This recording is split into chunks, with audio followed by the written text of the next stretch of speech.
ভিক্ষুক তোমরা বানিয়েছো, তোমাদের উচিত ছিল ভিক্ষার মাল নিয়ে এসে মাদ্রাসায় পৌঁছে দিয়ে যাওয়া।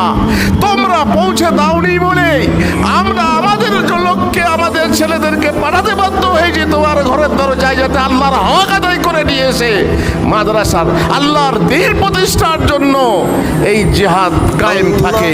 যে আল্লাহ তাআলা আলেম তৈরি না করলেন তার দ্বীন প্রতিষ্ঠা থাকবে না।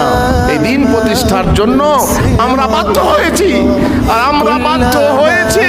তোমরা আমাদের হাতে ঝুলি ধরিয়ে দিয়েছো, তারপরেই তোমরা নিজেরাই আমাদেরকে ভিখারি বলছো। লজ্জা লাগে না? উল্টে চোর গৃহস্থকে ডাঁটে ভিখারি বানাচ্ছ, তোমরা ভিখারি বলছো, উল্টে চোর। আর এইভাবে তোমরাই আমাদেরকে বদনাম করেছো। কিন্তু আজ মাশাআল্লাহ ভিখারি বিদ্যা বলা কমে গেছে। এই ইলম চালিয়ে, এই ইলম পড়ে, এই ইলম শিক্ষা করেও এই ইলমকে রাজ ইলম বানানো যায়। এই ইলম যদি কেউ ঠিক মতো পড়াশোনা করে, আরে দুনিয়া তার পিছনে ছুটতে ছুটতে আসবে। দুনিয়া তো দূর কি বাত, যেখানে আলেমের কদর আছে। একটু আগে দু একটা ঘটনা সৌদি আরবের শুনলেন, তো সে তো সৌদি আরবের কথা।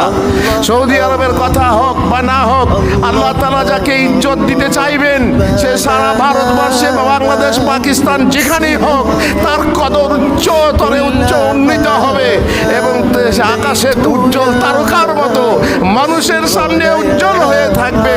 এই ইলম আর ভিখারি ইলম নেই, এই বিদ্যা আর ভিখারি বিদ্যা নেই। সুতরাং খবরদার, এই বিদ্যাকে, এই বিদ্যার্থীকে, এই বিদ্বানদেরকে খবরদার ছোট করার চেষ্টা করো না, এদেরকে অবজ্ঞা অবহেলা করো না।